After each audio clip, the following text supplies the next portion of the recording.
Blog में दिखा रहा हूँ। ठीक है,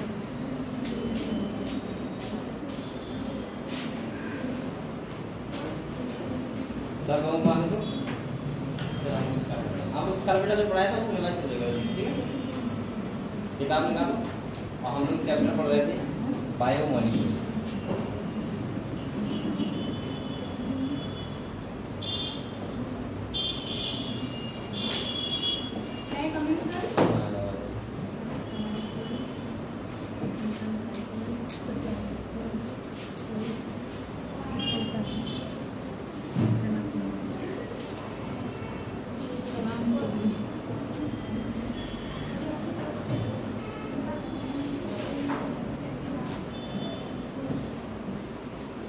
हम लोग चैप्टर कौन सा पढ़ रहे हैं बेटा? बायोमॉलिक्यूल। एक बार इसको रिवाइज करो, फिर मैं आपको समझा रहा हूँ। ठीक है,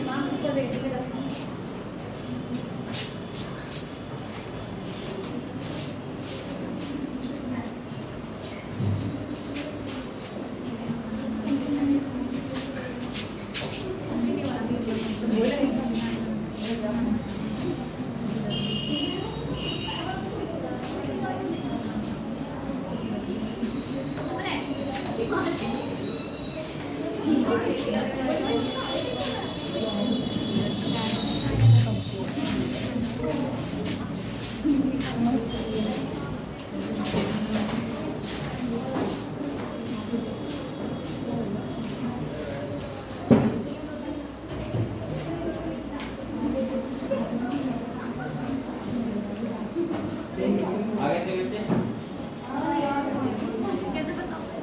और बचा मार के तो आप लोगों ने अपना नंबर देख लिया बच्चों ने? देख लिए?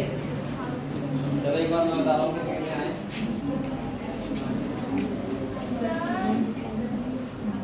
हाँ बताओ, क्या नाम है तुम्हारा? क्रियांशी। चलो कोई बात नहीं, क्रियांशी नहीं, क्रियांशी सर जी को नाम ही नहीं पता है। ए है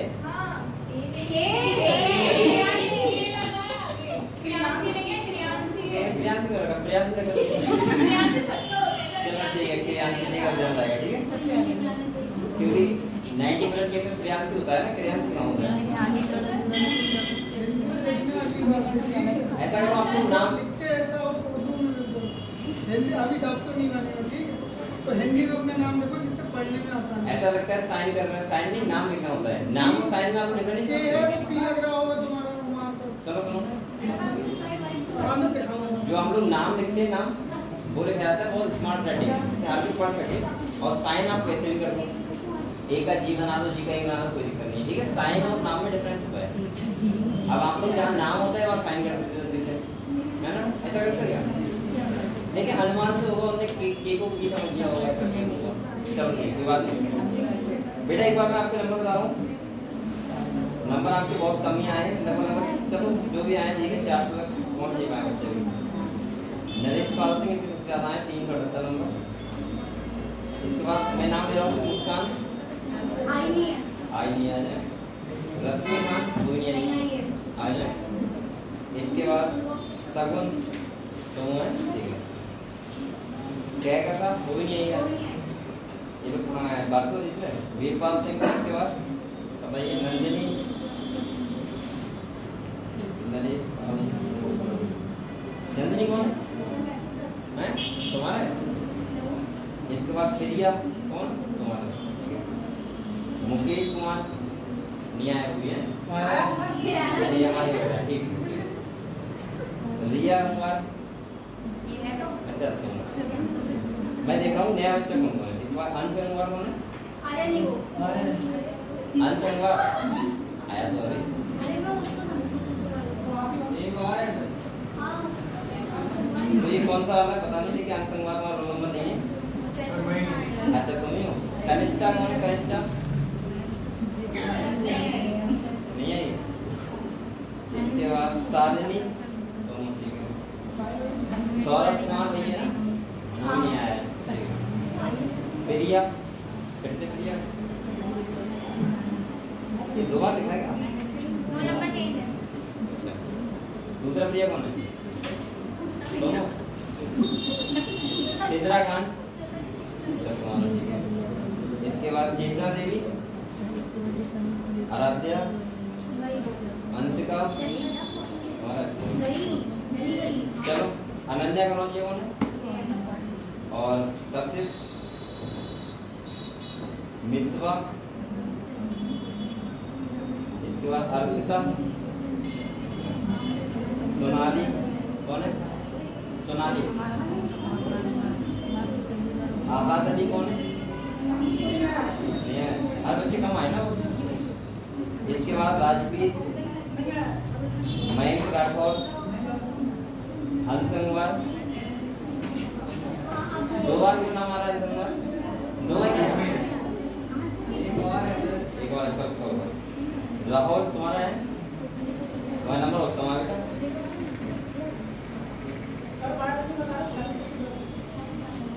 चलो एजाज अहमद, चलो अभी बच्चे आए नहीं है और आप लोग ठीक है दुनिया, और आप लोग बेटा मेहनत करो, पहला टेस्ट का कोई बात नहीं, लेकिन अब आप लोग को ज़्यादा नंबर आना चाहिए, ठीक है, और थोड़ा मेहनत से अच्छे से पढ़ो, कम से कम 5 मिनट तो करो, 4 से बच्चे यहाँ, और जो बच्चा 5 मिनट करेगा इसका मतलब उसका ठीक ठाक आएगा, तो उसे फिनिश भी करनी पड़ेगी केमिस्ट्री भी। तो आप लोग 500 टच करो टेस्ट में, ठीक है, कौन कर रहा है देखते हैं, हालांकि अभी तक 400 नहीं पहुंच पाए आप लोग। चलो हम लोग बात कर रहे हैं, हमने जो कल एक चैप्टर स्टार्ट किया इसका नाम क्या था, बायो मॉलिक्यूल्स, ठीक है बेटा, मैंने क्या क्या बताया था एक बार रिवाइज करवा रहा हूँ, उसके बाद हम लोग आगे बढ़ेंगे, ठीक है, हाँ जल्दी जाओ, एक बार हम लोग रिवाइज करते हैं, कल हम लोगों ने चैप्टर स्टार्ट किया था बायो मॉलिक्यूल्स, और फिर मैं आगे बढ़ाता हूँ, ठीक है, पढ़ाता हूँ आपको। मैंने कल क्या बोला था बायोमोलिक्यूल्स के लिए, मैंने कहा था बेटा बायोमोलिक्यूल्स क्या होते हैं, जिनसे कोई लिविंग बॉडी बनी होती है, ऐसी ऑर्गेनिक कंपाउंड हम लोग क्या बोलते हैं, बायोमोलिक्यूल्स। मैंने कहा था 2 टाइप के होते हैं, माइक्रोमोलिक्यूल्स और मैक्रोमोलिक्यूल्स, सही है। मैंने आपसे ये कहा था बेटा कि अगर हमें पहचानना है कौन सा माइक्रोमोलिक्यूल है और कौन सा मैक्रोमोलिक्यूल है, तो मैंने क्या कितने मेथड बताए, 2-3 तरीके बताए थे। जैसे मैंने कहा था, मान लिया कोई हमने लीवर का पीस लिया, क्या लिया, और इसको क्या किया, ग्राइंड किया, यानी कि फोड़ दिया और पीस दिया, और इसके बाद एक एसिड मिलाया, इसका कौन सा CCl3, जिसे बोलते हैं ट्राइक्लोरो एसिटिक एसिड, इसको मिलाया और कैसी फॉर्म बन गई, पेस्टल फॉर्म बन गई। बेटा बोलो मत, पेस्ट बन गया, और पेस्ट के बाद हमने क्या लिया, कॉटन कपड़ा लिया और हमने क्या किया, फिल्टर किया। तो जो फिल्टर हो रहा था उसे क्या बोला, एसिड सॉल्युबल पूल, और जो नहीं हो रहा था उसको क्या बोला, एसिड इनसॉल्युबल पूल। और मैंने कहा था बेटा जो एसिड जो आएंगे सॉल्युबल में उनको बोलते हैं माइक्रोमोलिक्यूल, क्या बोलते हैं, माइक्रोमोलिक्यूल, और जो आते हैं किसमें, इनसॉल्युबल फ्रैक्शन में, उन्हें क्या बोलते हैं, मैक्रोमोलिक्यूल। ये तो हमने पढ़ा था बेटा। इसके बाद मैंने दूसरा तरीका बताया था, अगर किसी का मॉलिक्यूलर वेट 1000 डाल्टन से कम है तो वो क्या होगा, मैं ऐसे बोल सकता हूँ यहाँ पे, अगर मॉलिक्यूलर वेट किसी का क्या है, कम है 1000 डाल्टन से, मतलब कितना हो सकता है बेटा, 18 से लेके 1000 तक कितना हो सकता है, अगर तुमसे कोई पूछे तो आप बता सकते हो। इससे कम 18 से लगभग 800-900 तक होना चाहिए, तो वो क्या होगा, माइक्रो, और 1000 से ऊपर तक कौन सा होगा, मैक्रो। यानी कि जिसका मॉलिक्यूलर वेट होगा जो वो ज्यादा होगा किससे, 1000 डाल्टन से, वो भी क्या होगा, मैक्रो। इसके बाद मैंने कहा था जो मोनोमर सिंगल यूनिट होती है वो क्या होता है, माइक्रो, और हम बोल सकते हैं जो बहुत सारे सिंगल यूनिट से मिलके बनता है पॉलीमर, उन्हें क्या बोलते हैं, मैक्रो। जैसे मैंने यहाँ पे आपको ये बताया था, मैंने कहा था बेटा, जैसे अगर हम यहाँ पे देखें तो अमाइनो एसिड क्या होता है, माइक्रो, फैटी एसिड क्या होता है, माइक्रो, नाइट्रोजनस बेस क्या होता है, माइक्रो। और इसके बाद जैसे मोनोसेकेराइड, जैसे ग्लूकोज हो गया, तो मोनोसेकेराइड भी क्या होते हैं, माइक्रो। समझ गए हम लोग। अगर मैक्रो की बात करें जैसे प्रोटीन किसमें आएगा, न्यूक्लिक एसिड, पॉलीसेकेराइड और लिपिड, ये किसमें आएंगे, मैक्रो। तो मैंने कहा था माइक्रो मैक्रो को देखने के 2-3 मेथड हैं। एक तो आप देखो जो फिल्टर हो रहा है कॉटन क्लॉथ से उसे बोलेंगे मैक्रो, और जो नहीं हो रहा है उसे क्या बोलेंगे मैक्रो। दूसरा मैंने कहा था जो सॉल्वेंट फ्रैक्शन में आ रहा है उसको क्या बोलते हैं माइक्रो, और जो इनसॉल्वेंट में आ रहा है उसे क्या बोलते हैं मैक्रो। तीसरा आप लोग मॉलिक्यूलर वेट देख सकते हो, जिसका 1000 डाल्टन से क्या है कम है वो क्या होगा माइक्रो, और जिसका 1000 डाल्टन ज्यादा होगा वो क्या होगा मैक्रो। इसके बाद एग्जाम्पल भी मैंने कहा था अगर सिंगल यूनिट है तो वो क्या होते हैं सारे माइक्रो होते हैं, और जो पॉलीमर यूनिट होती है वो सब क्या होते हैं मैक्रो। जैसे आपको पता है मैंने कहा था बेटा अमाइनो एसिड से कोई चीज बनती है उसे क्या बोलते हैं प्रोटीन, यानी प्रोटीन क्या है चेन ऑफ अमाइनो एसिड, और अमाइनो एसिड को क्या बोलेंगे माइक्रो, और प्रोटीन क्या बोलेंगे मैक्रो। ऐसे फैटी एसिड से क्या बनता है लिपिड, लिपिड किस में आएगा मैक्रो, और फैटी एसिड कहाँ पे आएगा माइक्रो। ऐसे ही नाइट्रोजनस बेस से क्या मिलता है डीएनए यानी न्यूक्लिक एसिड, तो न्यूक्लिक एसिड क्या होगा मैक्रो, और ये क्या होगा माइक्रो।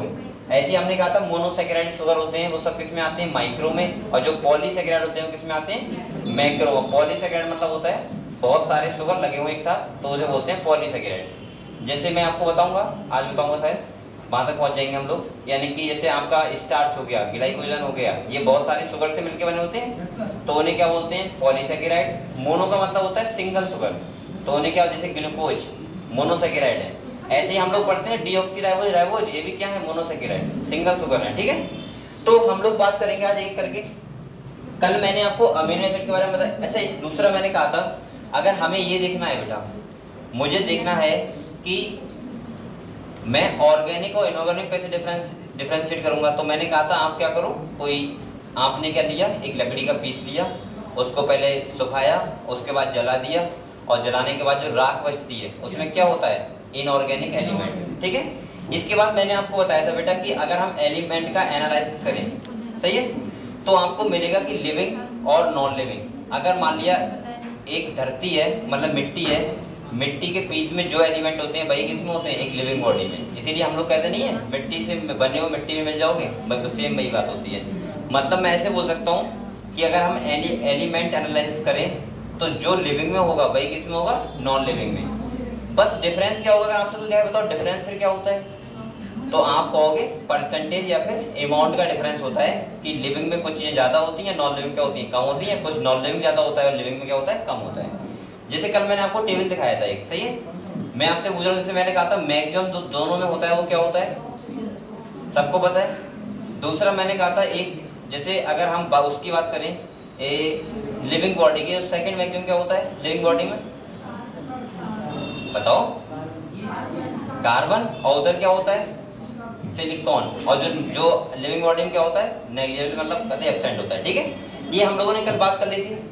इसके बाद मैंने कहा था तो हम लोगों ने ये देख लिया कि हमने सिंपली ये देखा, देखो बायोमॉलिक्यूल्स बहुत कठिन चैप्टर नहीं है, अगर आप लोग बहुत आराम से उसको पढ़ोगे, लेकिन छुट्टी मत करो, बच्चे छुट्टी नहीं करते, बताओ आज बहुत बच्चे एब्सेंट हैं। बारिश हो रही तो उससे क्या फर्क पड़ता है, आना चाहिए ना। बारिश इतना तो नहीं हो रही थी कि आप लोग घर से नहीं निकल सकते, बहुत तरीके होते हैं आने के, अगर आप आओगे तो, और छुट्टी करना है तो फिर तो कोई बात ही नहीं है ठीक है। और बायोमॉलिक्यूल्स मैं बार बार कह रहा हूँ बेटा, ये हर एक चैप्टर जो होता है अपने आप में बहुत इंपॉर्टेंट है। आप लोग बायोमॉलिक्यूल्स का एक लेक्चर मिस कर रहे हो, इसका मतलब आप लोग फिर बहुत मिस कर रहे हो। मैंने इसके बाद कहा था आपसे, हमने अभी तक ये देख लिया कि जो नॉन लिविंग होते हैं और कैसे होते हैं लिविंग, जैसे ह्यूमन बॉडी हो गया, और एक आपने मिट्टी ले लिया, सही है, उसमें जो एलिमेंट होंगे और जो लिविंग बॉडी में होंगे वो कैसे होंगे सेम, यानी कि जिस एलिमेंट से एक लिविंग बॉडी बनी है वही एलिमेंट से क्या बना है एक मिट्टी बना है। समझ गए आप लोग? अरे आप लोग समझ सकते हो तभी तो रिसाइकलिंग हो रही है, अगर ऐसा नहीं होता तो रिसाइकलिंग कैसे हो पाती?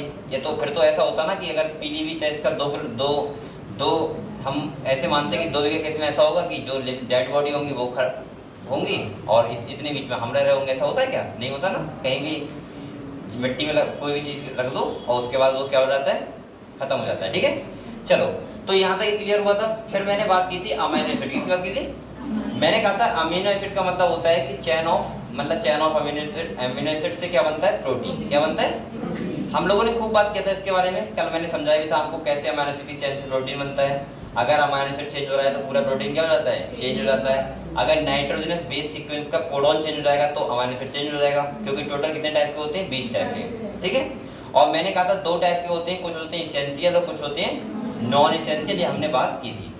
मैंने आपसे ये कहा था कि 20 टाइप के अमीनो एसिड आप लोग लिख लेना, लिखे सब बच्चों ने? नहीं जो जिसके नहीं थे उन्होंने लिखे क्या, और उनके सिंबल लिखे आप लोगों ने। बेटा काम करो आप लोग, ऐसे वो मत करो। अगर देखो नीट में अगर पढ़ाई कर रहे हो आप लोग तो इतना छूट नहीं कर सकते कि एक दिन का आप लोग गैप कर लो फिर उसके बाद कहो कि हम तैयारी भी कर रहे हैं। ये फर्स्ट ट्वेल्थ नहीं है कि आप लोग किसी भी टाइप से पढ़ के और काम चल जाएगा। यहाँ आपको रेगुलर रहना पड़ेगा। और सबसे मैंने आपसे स्टार्टिंग में कहा था रेगुलरिटी बहुत बड़ी चीज होती है, रेगुलरिटी आपको निभानी पड़ेगी नीट अगर आप तैयारी कर रहे हो तो, ठीक है। दूसरा आप लोग सुनो, जैसे मैंने आप लोगों से कहा था कि अगर हम अमीनो एसिड की बात करें तो मैंने कहा था यहाँ पे क्या क्या होता है। तो एक अमाइनो ग्रुप होता है, एक होता है कार्बोक्सिल ग्रुप COH और साथ में हाइड्रोजन लगा होता है क्योंकि कार्बन की वैलेंसी 4 होती है। और एक हम R ग्रुप लगाते हैं, इसे बोलते हैं वेरिएबल ग्रुप। जो हम लगा देंगे वही अमीनो एसिड बन जाएगा। मैंने कहा था आप टोटल 9 अमीनो एसिड के नाम याद कर लेना। जैसे पहले मैंने कहा था अगर H लगाएंगे तो क्या बन जाएगा, ग्लाइसिन। ऐसे ही मिथाइल ग्रुप लगा देंगे तो क्या बन जाएगा, सीरीन। और हाइड्रोक्सी मिथाइल लगा देंगे तो एलिनिन और सीरीन। ठीक है, ठीक है, ठीक है बेटा बोलो मत आप लोग। इसके बाद मैंने कहा था अगर हम बात करें एसिडिक की, बेसिक की और न्यूट्रल की, तो आप लोग बताओ एसिडिक का जो एग्जांपल था वो क्या था, ग्लूटामिक एसिड। इसके बाद अगर न्यूट्रल की बात करें तो क्या होगा, एलिन। और अगर बेसिक की बात करें तो क्या होगा, याद नहीं है हम लोगों, क्या याद करो बैठ के। इसके बाद मैंने कहा था एरोमेटिक कंपाउंड जो अमीनो एसिड होते हैं उनके नाम याद कर लेना। आप टोटल 9 अमीनो एसिड याद कर लेना तो ये आपका काम चल जाएगा। यहाँ तक बेसिकली हम लोगों ने पढ़ लिया। तो हम लोग पढ़ रहे थे फैटी एसिड के बारे में। किसके बारे में पढ़ रहे थे, यहाँ तक सब बच्चों क्लियर है। अगर मैं आप लोगों से अमीनो एसिड के नाम सुना सकते कितने बच्चे सुना सकते हैं यहाँ पे, 20 के नहीं कह रहा हूँ, जो कुछ सुना सकते हो ना। जैसे सपोज मानो, चल मुकेश तू खड़ा हो। क्यों नहीं पढ़े बेटा, ये काम मत करो आप लोग, थोड़ा मेहनत करो करके। चलो तुम बताओ, सुनो 5 अमीनो एसिड कोई नाम बताओ।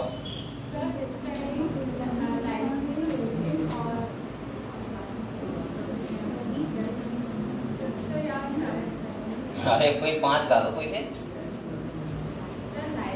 हाँ आर्जिनिन, ठीक है। हाँ चलो ठीक है, करो याद। तुम पीछे, तुम तीनों में से उधर, तुम साइड से, हाँ तुम बताओ कोई 5 अमीनो एसिड नाम बताओ।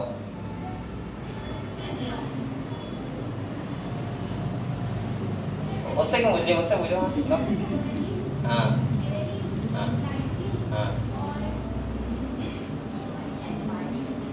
एस्पार्टिक होता है। हाँ ठीक है, और बताओ।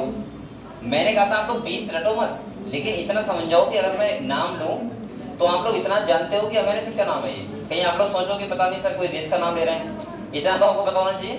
तो वेलिन, ठीक है। चलो तुम सेकंड नंबर पे खड़े हो, ये बताओ हिस्टाडीन का सिंबल क्या होता है, हम कैसे क्या लिखते हैं उसके लिए, नहीं पता है। चलो तुम कब से नाम लेता हमारा, ये बताओ VAL इसका मतलब क्या होता है, VAL वेलिन। HIS इसका मतलब क्या होता है, सबसे नहीं पूछ रहा हूँ, मुझसे पूछ रहा हूँ। हाँ बताओ, किसने उसने बोला था, ऐसे बोल दो हिस्टाडीन। चलो ठीक है, बैठ जाओ। इसके बाद तुम बताना पीछे। हाँ बताओ, ये बताओ LEU इसको हम लोग क्या बोलेंगे, नहीं पता है। चलो बी पर बताओ, अगर हम PHE होगा तो इसका मतलब क्या है, PHE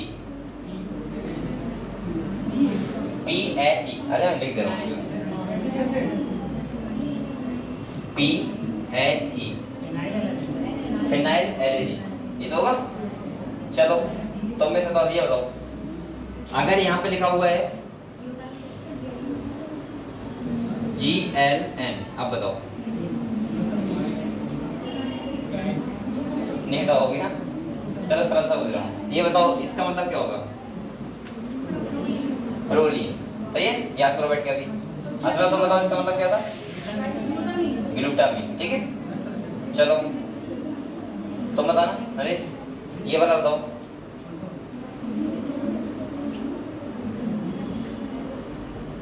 ESP का मतलब क्या होगा, एस्पार्टिक एसिड। ठीक है, तुम बताना, पता है, नहीं पता है, चलो याद करो बैठ के। हाँ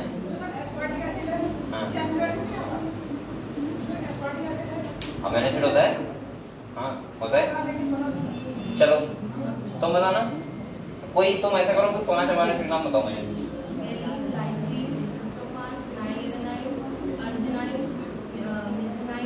मेथिओनिन, हाँ हाँ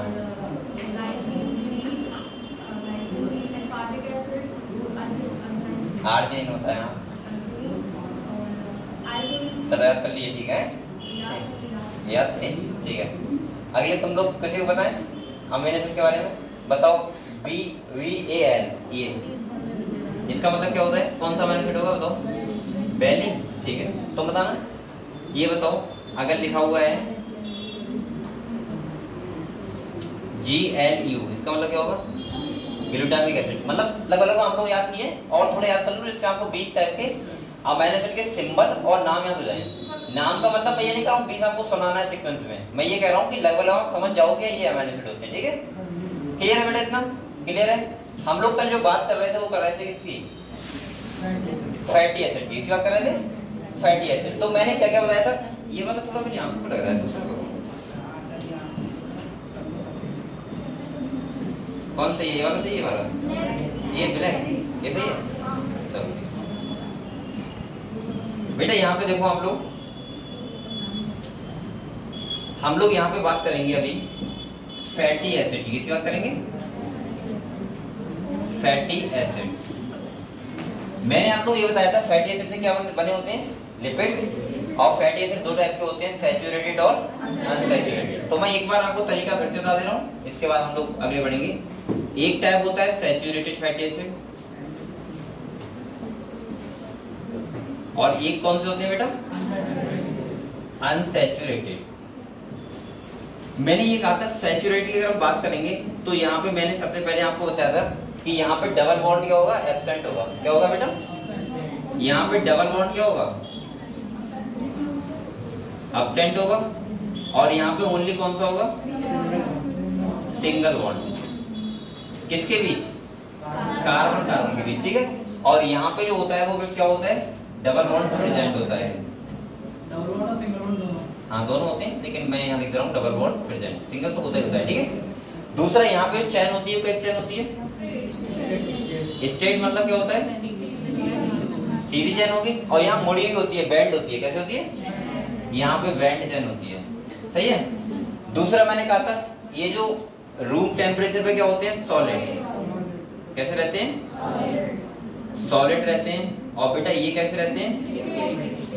लिक्विड, सही है।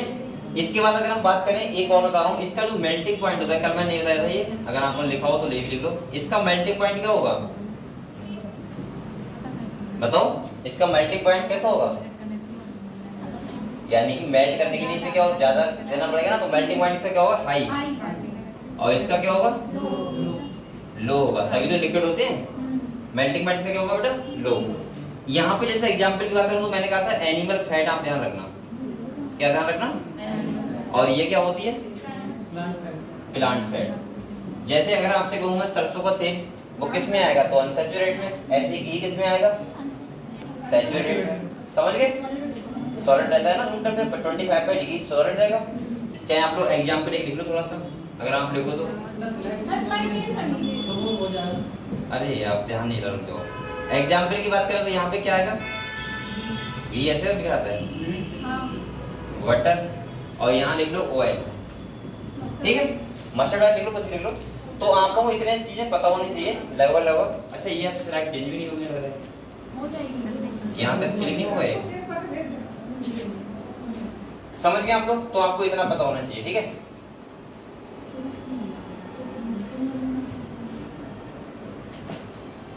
अभी सिलेक्ट कितनी बनी देखिए?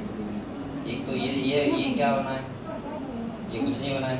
एक तो ये हो गया, ये हो गया, सही तो है, चलो ठीक है। क्लियर हो बेटा इतना? तो आप लोग ये समझ गए सैचुरेटेड अनसैचुरेटेड फैटी एसिड में क्या डिफरेंस होता है। अभी मैं आपको किताब में पढ़ाऊंगा क्या क्या होता है, फिर हम लोग आगे बढ़ेंगे, ठीक है। लेकिन आपको इतनी बातें पता होनी चाहिए जितनी मैंने आपको बताई हैं। आपको क्वेश्चन करने में बहुत सारा हेल्प करेंगी। हालांकि मैं अभी किताब में बताऊंगा आपको आप क्या क्या चीजें मेन है इसमें, ठीक है। वो ध्यान रखनी है आपको। तो ये समझ गए आप लोग? लिख रहे हैं? लिखो। ये एसिड लिखा है, मैं थोड़ा जल्दी लिखता हूँ, थोड़ा सा रुक जाओ। और ये क्या लिखा है बेटा? ठीक है।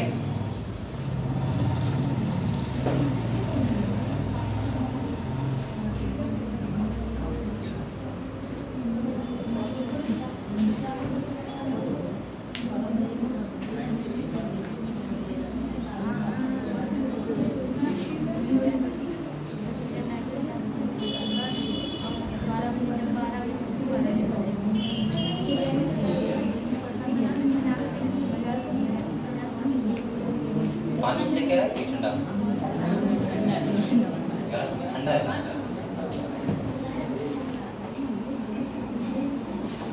चलो इसका है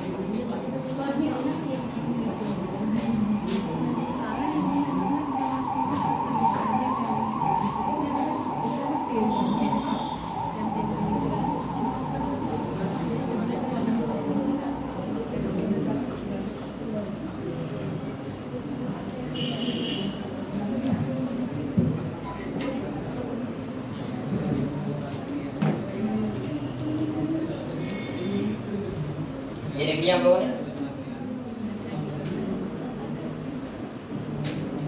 अगर कुछ भी ना समझ तो पूछ लेना मुझसे, ठीक है?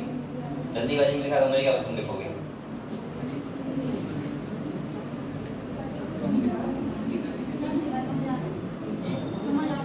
ठीक है, चलो यहाँ तक क्लियर हो बेटा। तो मैंने कहा आपको कहाँ तक पढ़ा दिया था वैसे? फैटेज पढ़ा दिया था क्या? बुक में नहीं पढ़ाया ना। उसके बाद कौन सा टॉपिक है देखना बुक में? नाइट्रोजन बेस न्यूक्लियोटाइड होगा ना, न्यूक्लियोटाइड होगा ना। तो हम लोग पहले फैटेज के बारे में पढ़ लेंगे सामने क्या, उसके बाद चर्चा करें। अभी करें तो अभी रिपीट कर पढ़े। चलो आप लोग एक बात समझो। अब आप लोग यहाँ पे आ जाओ। हम लोग बात करते हैं नया टॉपिक हमारा एक, जिसका नाम है न्यूक्लियोटाइड। और आपको पता होना चाहिए कि न्यूक्लियोटाइड किस में आता है? नाइट्रोजन बेस मैंने कहा था, यानी कि माइक्रो मॉलिक्यूल का ये भी टॉपिक है। ठीक है, ये न्यूक्लियोटाइड क्या है वो आप लोग समझो अच्छे से।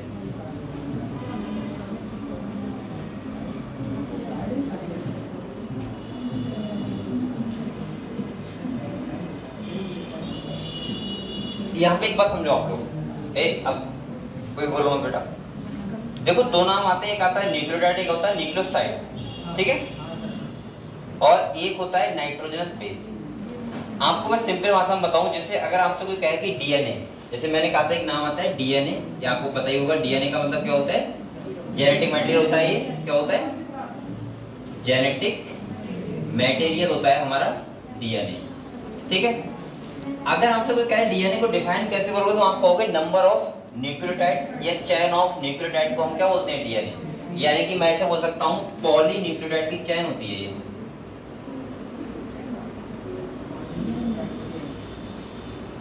चेन। अगर आपसे कोई कहे कि डीएनए के लेंथ को हम कैसे डिफाइन करेंगे, तो आप बोलोगे नंबर ऑफ न्यूक्लियोटाइड। यानी कि अगर आपसे कहे कि डीएनए की लेंथ को,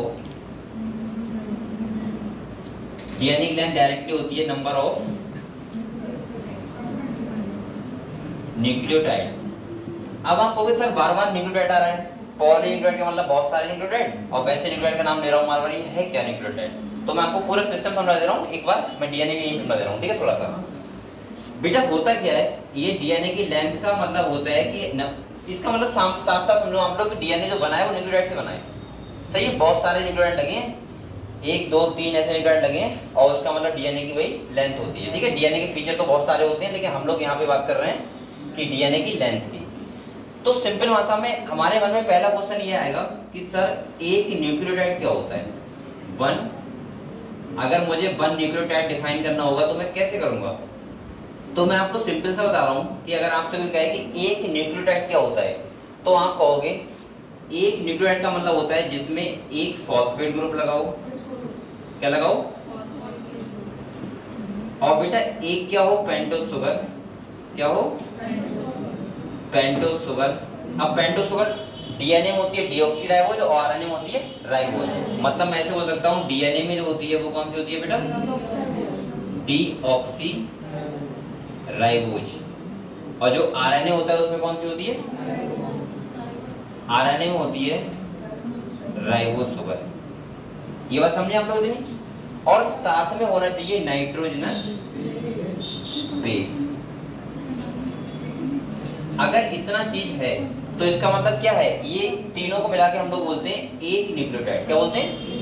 मतलब एक न्यूक्लियोटाइड में होगा फॉस्फेट ग्रुप, पेंटोस शुगर, और साथ में नाइट्रोजनस बेस। जैसे मैं आपको बना के दिखा रहा हूं थोड़ा सा।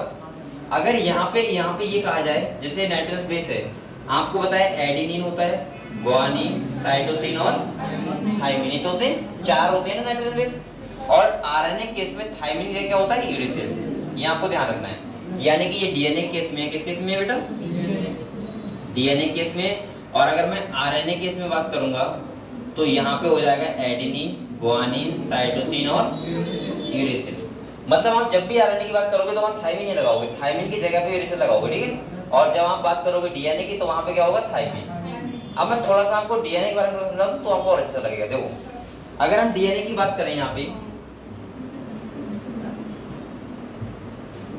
अगर मैं डीएनए की बात करूं बेटा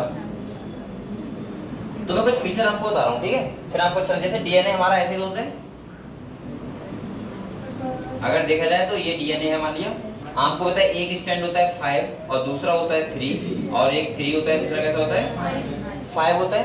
और ऐसे करके ए टी जी सी जो मैं सिग्नल कर रहा था वो ऐसे लगा होता है, ठीक है। हमेशा ध्यान रखना एडेनिन के साथ लगा होगा थायमिन और ग्वानिन के साथ लगा होगा साइटोसिन। ये आपको ध्यान रखना है। यानी कि एडेनिन के और थायमिन के बीच होता है डबल हाइड्रोजन बॉन्ड और ग्वानिन और साइटोसिन के बीच होता है ट्रिपल हाइड्रोजन बॉन्ड। मतलब मैं यहाँ पे साफ साफ ऐसे लिख दे रहा हूँ, एक तरफ लिख दे रहा हूँ फीचर, ठीक है। थोड़ा सा मैं कर दूं इसे, देखो हमेशा क्या होता है? एडेनिन के साथ क्या होता है? थायमिन और ग्वानिन के साथ क्या होता है? साइटोसिन। अब आप लोग बताओ मुझे, अगर यहाँ पे एडेनिन है तो बताओ दूसरा क्या होगा? थायमिन इधर होगा। ऐसे यहाँ टी है तो यहाँ क्या होगा? ए। जी है तो क्या होगा? सी। सी है तो क्या होगा? जी। ऐसे ए टी, टी ए, जी सी और सी जी। ऐसे डीएनए होता है, नाइट्रोजन बेस का सीक्वेंस होता है यहाँ पे। ये बात समझे आप लोग? और बेटा ऐसे जैसे मैं इधर लिख रहा हूँ जी सी जी A T G C, adenine के साथ थायमिन, थायमिन के साथ एडेनिन, फिर साइटोसिन, फिर जी, और ऐसे लगा होता है ए के साथ टी, जी के साथ सी, सी के साथ जी, जी के साथ सी। ये समझे आप लोग? मतलब एक दूसरे के स्टैंड क्या होते हैं? एंटी पैरेलल होते हैं। कैसे होते हैं? Anti parallel. मतलब मैं दूसरा कैरेक्टर यहाँ पे लिख सकता हूँ। जैसे पहला तो ये हो गया कि एडेनिन के साथ थायमिन और ग्वानिन के साथ ये क्या होता है? Hydrogen bond. क्या होता है? ये होता है हाइड्रोजन बॉन्ड। अब दूसरी बात आप लोग समझो, ये तो हो गया डबल होता है adenine thymine guanine cytosine triple. इसके बाद दूसरा अगर हम बात करें तो यहाँ मैं ऐसे बोल सकता हूँ, ये जो स्टैंड होते हैं ये कैसे होते हैं? Anti parallel. कैसे होते हैं बेटा?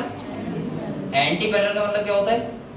देखो एक है 5 to 3 तो दूसरा कैसा है? 3 to 5। और पैरेलल का मतलब है एक जुड़े नहीं है, ये अलग अलग हैं लेकिन ऐसे घूमे हुए हैं। जिससे आपको लग रहा है कि मिल रहे हैं, यहाँ पे मिल नहीं रहे हैं। जैसे आपने जीना देखा है, वो सीढ़ी देखी है घूमने वाली, वैसा होता है, ठीक है।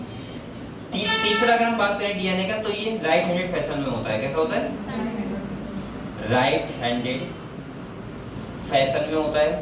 मतलब इसका ये हुआ कि जो डीएनए होगा वो हमेशा इधर से ही चलेगा, ऐसा नहीं कि आप लोग इधर से चला दो, मतलब इधर से। तो इसका मतलब ये कैसा होता है? राइट हैंडेड फैशन में। अगर हम फोर्थ बात करें तो इसमें चार्ज होता है, वो कैसा होता है? निगेटिव, यानी कि निगेटिवली चार्ज होता है। कैसा होता है? निगेटिवली चार्ज होता है। और अगर हम वैसे बात करें तो ये इसका नेचर होता है एसिडिक। कैसा होता है? एसिडिक होता है। और ये डबल स्टैंडर्ड होता है, तो आपको बताइए कैसा होता है। वैसे हम बहुत डिटेल में इसकी बात करेंगे कब? जब हम पढ़ेंगे जेनेटिक्स, लेकिन अभी मैं थोड़ी कर ले रहा हूँ जिससे आपको अच्छा लगे थोड़ा सा।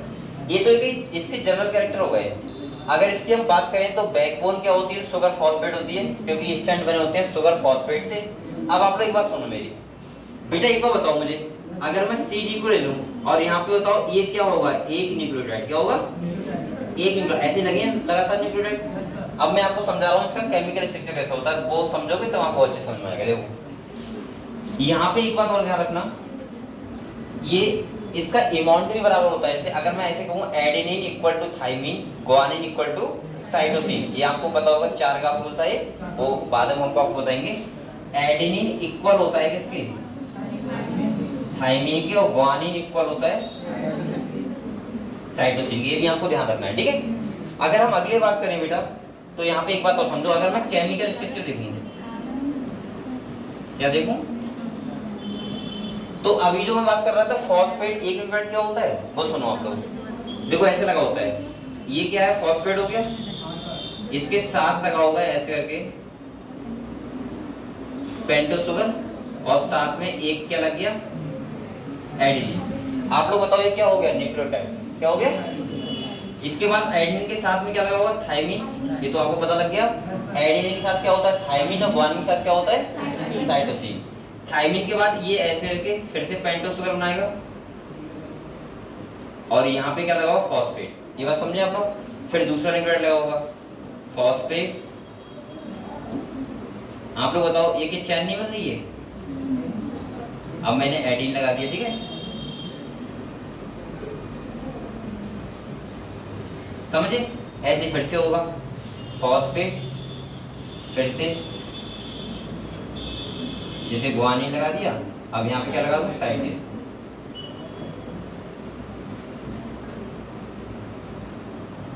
और यहाँ क्या लग गया, फॉस्फेट। ऐसे स्टैंड होता है। समझे आप लोग कैसे होता है? अगर हम अंदर से देखें तो।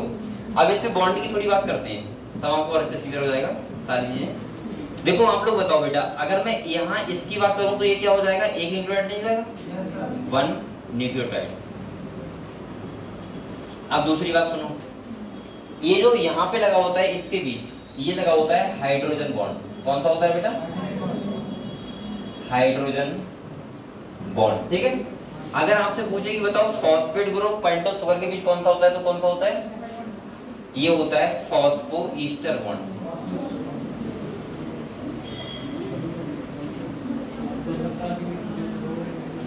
सही है।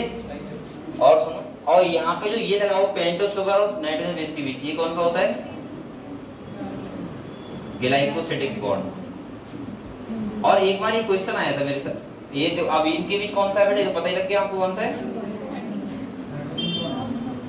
Hydrogen bond. एक बार एक क्वेश्चन आया था, उसने पूछा था बताओ एक न्यूक्लियोटाइड दूसरे न्यूक्लियोटाइड से कौन से बॉन्ड से जुड़ा होता है, तो वो जुड़ा होता है पता है कौन से बॉन्ड से, फॉस्फोडाइस्टर बॉन्ड से। जैसे आप लोग बताओ, देखो इधर देखो, एक न्यूक्लियोटाइड ये हो गया और ये हो गया, अब ये वाला अलग हो गया, तो ये न्यूक्लियोटाइड इस वाले न्यूक्लियोटाइड से यहाँ पे कौन सा बॉन्ड होगा, ये पूछा था। तो इस पे होता है फॉस्फो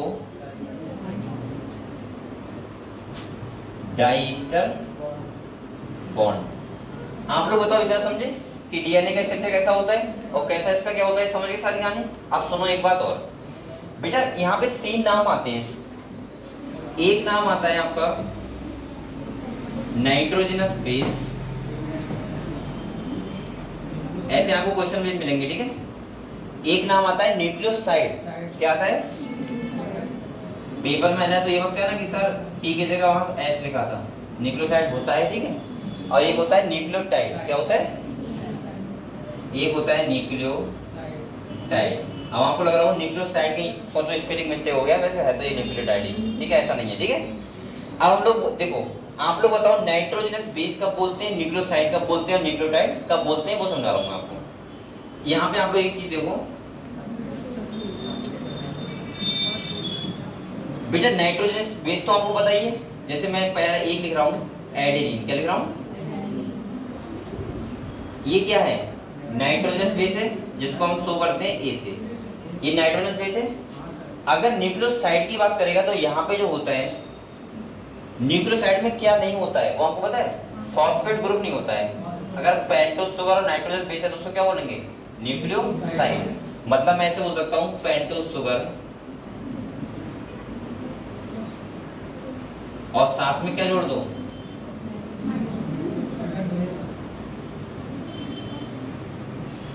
तो इसको क्या बोलते हैं, न्यूक्लियोसाइड। समझ गए।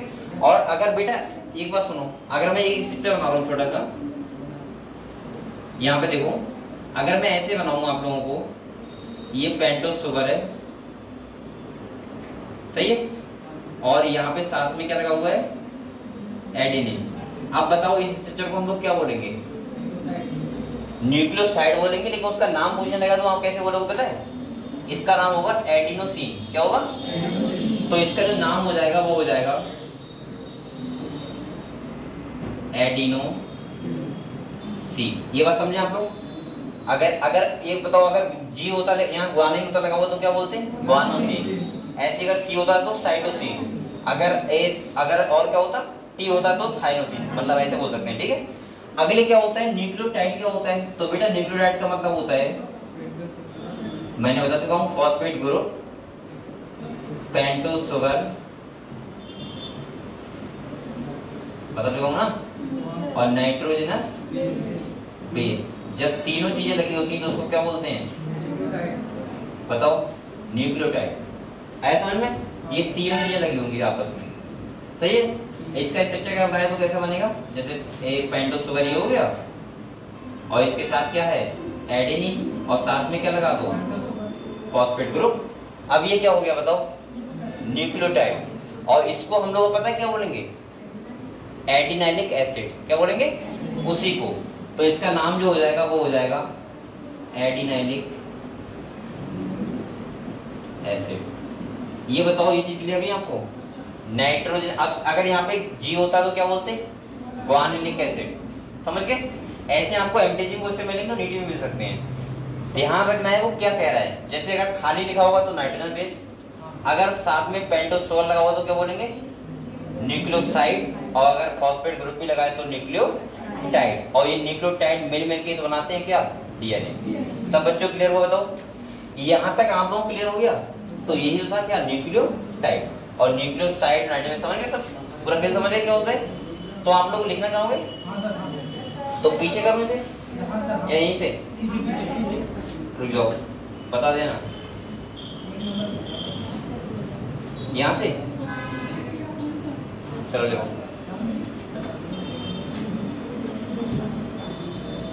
आज स्लाइड सही बन जाएंगी ना, बन जाएंगे।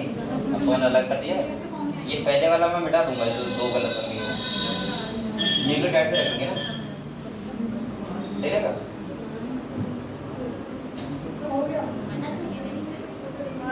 अगर आप लोग चाहो तो फोटो ले लो इसका, घर पे जाके ले लेना, मैं भेज दूंगा। लेकिन पता नहीं कैसे आएंगे, कल की तरह आएगा बेटा। देखो तो लिख ली, 10 मिनट लेंगे।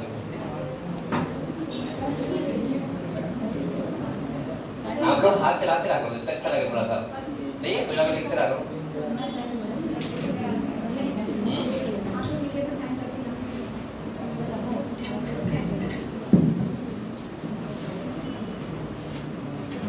और ऐसा क्वेश्चन आने का चांस है पूरा, वो पूछेगा न्यूक्लियोसाइड, न्यूक्लियोटाइड और नाइट्रोजन बेस, सही है, जो लगा देगा वही आप ध्यान रखना।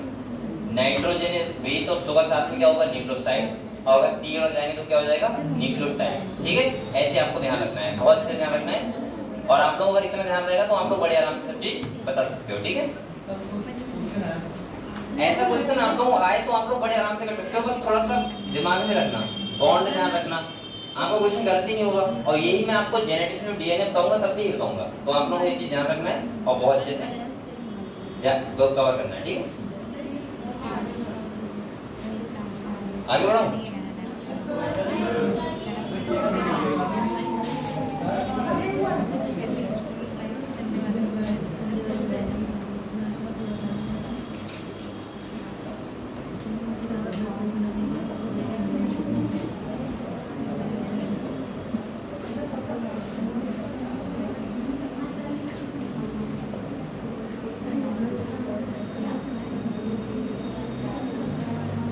और आप लोग बेटा अब मेहनत और डबल कर दो, इन बच्चों के अच्छे नंबर आ रहे हैं। अभी पहला टेस्ट था, किसी बच्चे के 400 तक आ रहे हैं, तो इसका मतलब ये है कि यहाँ पर बहुत पास आ चुके हो सिलेक्शन के, बहुत दूर नहीं हो।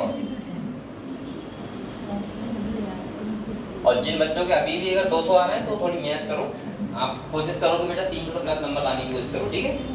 क्योंकि आप लोगों को अगर 400 प्लस नंबर आ रहा है तो कुछ ना कुछ मिल ही जाएगा, मैं ऐसे मानता हूँ। और अगर ऐसे टाइम पे अगर किसी बच्चे को गवर्नमेंट बीएमएस मिल रहा है तो बहुत अच्छी बात है, क्या दिक्कत है। वैसे तो एमबीएस ही मिले, मैं कब कहूँगा बीएमएस मिले, लेकिन अगर मिल जाए तो कौन सा बेकार बात है। गवर्नमेंट बीएमएस भी बहुत अच्छा होता है, प्राइवेट एमबीएस से इक्वल होता है गवर्नमेंट बीएमएस। और दूसरा मैं आपको बताऊं, ध्यान रखना बेटा, बीएमएस भी और छोटी चीज नहीं है।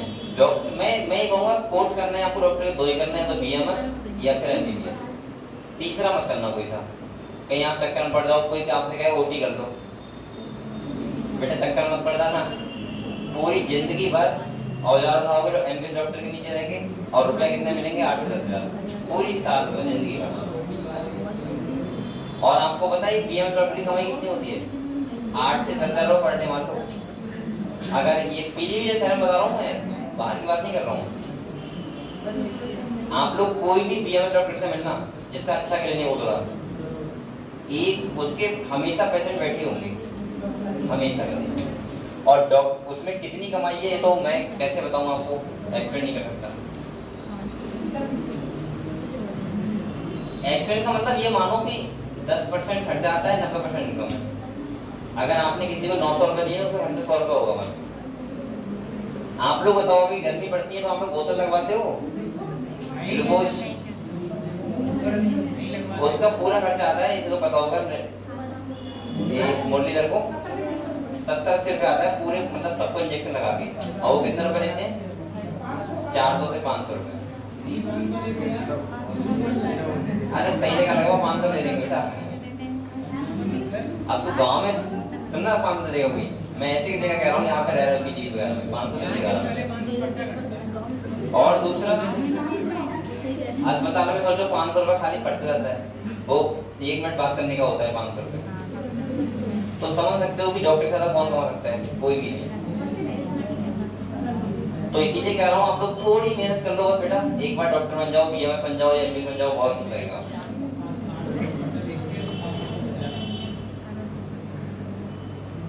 देखिए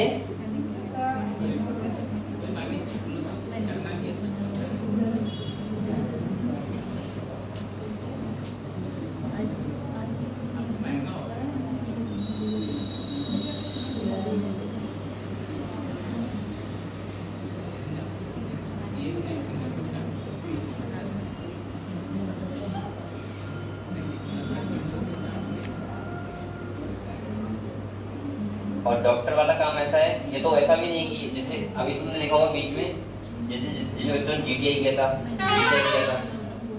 सही है आने वाली टेक्नोलॉजी उनकी जॉब खत्म कर दी। और बेटा वो ऐसे रोड पे आ गए कि जिनने पहले आज से 5 साल पहले देखा होगा जो जीटीआई कर रहा हो बहुत शौक से लगाता था फेसबुक पे अपने नाम के आगे इंजीनियर ईआर देखा होगा आपने बहुत सारे ईआर देखे होंगे। सुनो ईआर लगा देते हैं और उनका सैलरी देना सही से बुझना करना सही बताओ सैलरी कितनी है 5,000 होगी और वो भी हो जाके 10,000 तक होगी महीना। हाँ बस अब 12,000 तो तुम जाओ तो ही मिल जाएंगे।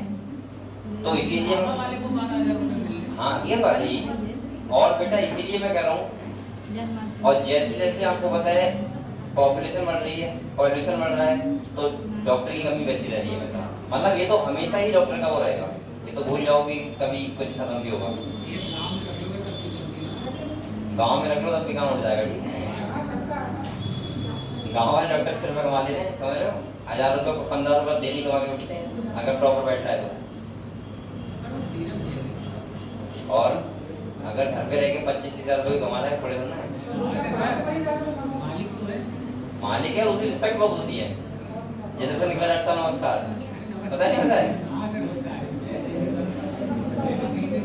बेटा ये लिख रहे हैं आप लोग क्या मेरी बात तो सुनते रहो लिखते भी रहो साथ में। ठीक है ये लिखोगे लिखो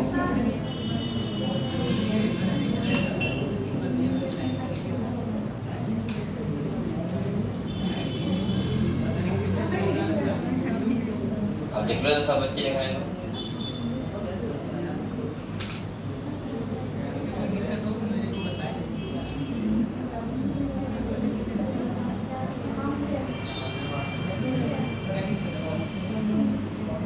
बोले तूने गांव में क्लिनिक खोल लिया है? नहीं गांव में और इसका खुद का है? अच्छा तो तू बैठा तो ऐसा होता है मैंने फेसबुक देखा है क्या बात है। अच्छा तो ऐसे मान लो जूनियर डॉक्टर हो तो इसका मतलब बहुत सब लगा लेते हो सी वगैरह ठीक है नहीं मुझे बहुत लगता है इंजेक्शन में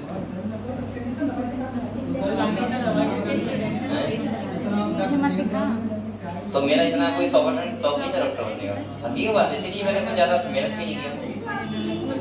वो उस टाइम जीने मरने की होती है, या तो नहीं लगाओगे तो मर जाओगे तो क्या करोगे?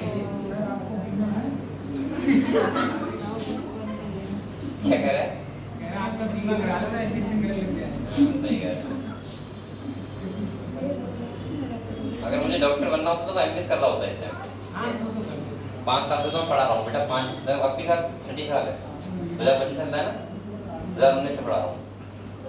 चाहता तो 2019 में तैयारी करने लगता, 2 साल में हो जाता, लेकिन मुझे बहुत शौक नहीं था। ये बस गवर्नमेंट मैंने छोड़ा है।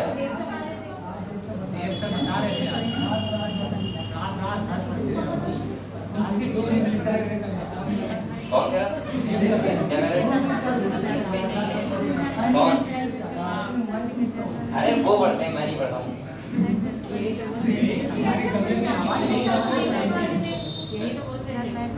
क्या कहते हैं? सब पढ़ते हैं।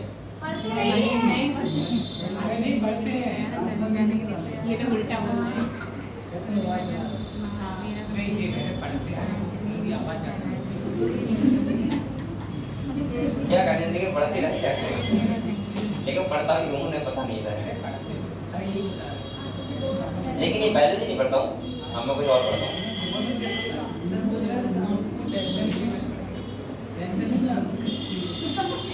आपको मुझे क्या पता क्या कह रहे थे भाई? अब उनका टेंशन होगा नहीं, शादी होगी उनकी तो टेंशन तो लगेगा थोड़ा। मुझे क्या टेंशन? अनलिमिटेड वाला चल रहा है। क्या? रिचार्ज वाला चल रहा है। क्या? रिचार्ज फोन का। तुझे मतलब अनलिमिटेड वाला चल रहा है। अनलिमिटेड मिलता तो यार सब बता रहे हैं, अनलिमिटेड वाला कर रहा है, 1.5 GB वाला कम पड़ जाता है।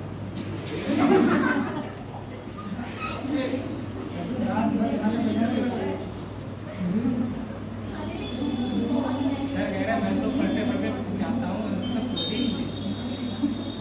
पढ़ने के चक्कर में आप लोग बेटा कुछ सोचो। अभी आपको पता है, तब आप तो पढ़ाई नहीं करते, पता है ये आपको बहुत, आप लोग खुद सोचो। नेचर ज्ञान देगा वो, मुझे पता है, मैं आज समझ ही समझाता हूँ ज्ञान देने में। तो लेकिन अगर मैं सही बताऊं तो एक से पढ़ाई करते हैं वास्तव में, ठीक है? मैं भी करता हूँ, लेकिन मैं थोड़ा कम करता हूँ, मुझे थोड़ा ज्यादा करते हैं। नहीं जी, अगर पढ़ाई करते हैं तो ये आधे घंटे फोन जरूर चलाते हैं। फोन क्या चलाता हूँ, वीडियो देखते रहता हूँ। चलो ठीक है, कोई बात नहीं। आप कब तक पढ़ाई करें, पढ़ाई करते रहे।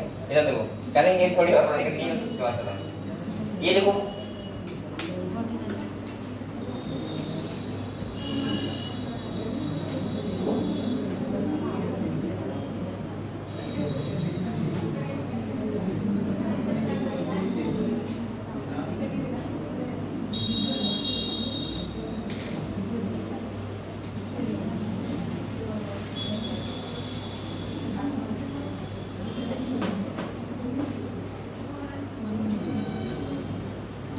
बेटा लिखिए, ये भी लिख लिया, ये लिख लो, ये इंपॉर्टेंट है, ये लिख लो। एक बार ध्यान से अच्छे से लिख लो, जिससे आपको ध्यान रहे सको, ठीक है?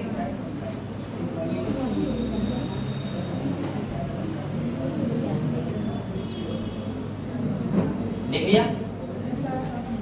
लिखो, फिर हम लोग पढ़ते हैं, ठीक है? किताब पढ़ते हैं, यहाँ तक खत्म करें, ठीक है?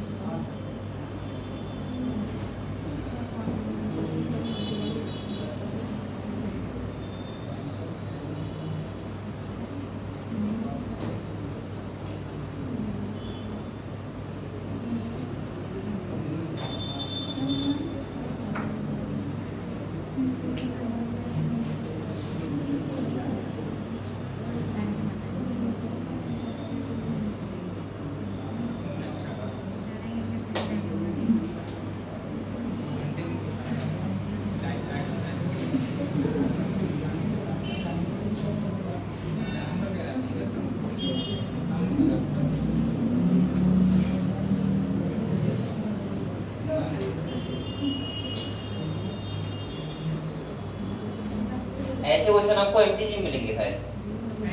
हाँ, और नीट में भी आ सकता है, ठीक है? इम्पोर्टेंट टॉपिक है ना। अभी हम लोग पढ़ेंगे, सब कुछ आपको वही मिलेगा जो किताब में लिखा हुआ है, मैंने सुना है, ठीक है? ये आप लोग पता क्यों लिखा करो, ये आपको एक बहुत कम शॉर्ट वर्ड मिल जाते हैं, जिससे आपको कभी पढ़ो तो आपको शॉर्ट वर्ड पढ़ना होगा, जल्दी पढ़ लो, बस बात करो और पेपर देने आ जाओगे, टेस्ट देने, ठीक है? क्योंकि मुझे पता है कि एक बच्चे को कितना प्रेशर होता है, फिजिक्स पढ़नी, केमिस्ट्री पढ़नी, ये भी पढ़ना है।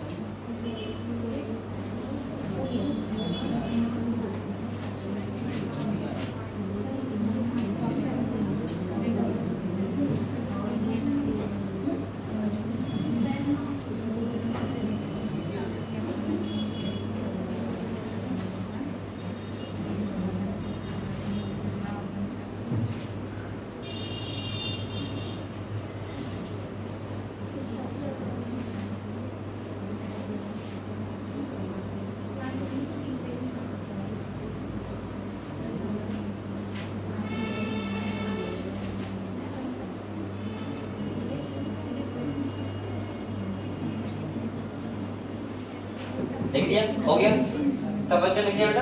चलो अब लोग किताब निकालते हैं, किताब निकालो।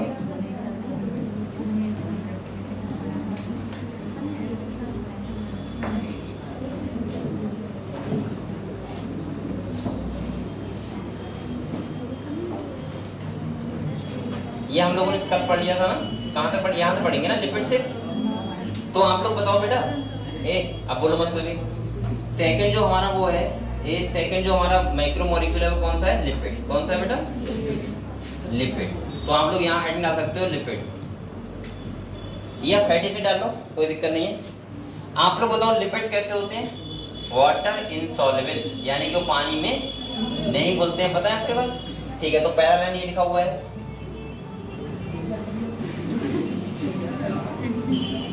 देखो कह रहा है लिपिड्स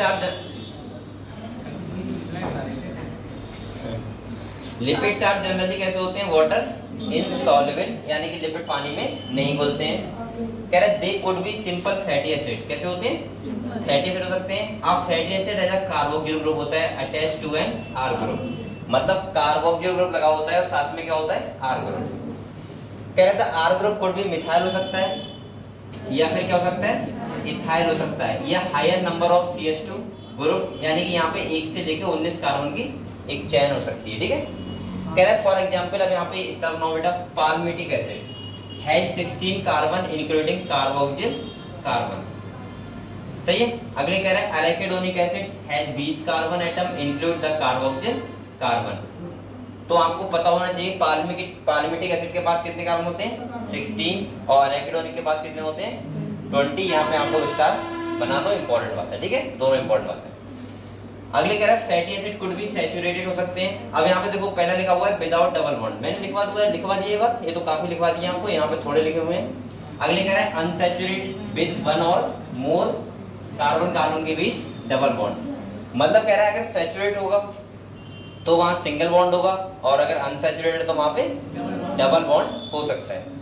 अगले कह रहा है another simple lipid is glycerol which is trihydroxy propane. यहाँ पे कितने हाइड्रोजन ग्रुप लगे होते हैं? 3। कितने लगे होते हैं? 3। कह रहा है many lipid have both glycerol and fatty acid, ऐसे कुछ लिपिड होते हैं इनके पास दोनों होते हैं, ग्लिसरॉल भी और फैटी एसिड भी। कह रहा है here the fatty acid are found esterified with glycerol, they can be then monoglyceride, diglyceride और ट्राई। अगर मोनो का मतलब तो एक, अगर दूसरा होता है डाई का मतलब 2 और ट्राई का मतलब 3। कह रहा है these are also called fat and oil based on melting point. अब मेल्टिंग पॉइंट का मतलब मैंने बताया था, जो सैचुरेट होते हैं उनका कैसा होता है? हाई, और जो अनसैचुरेट उनका क्या होता है? लो।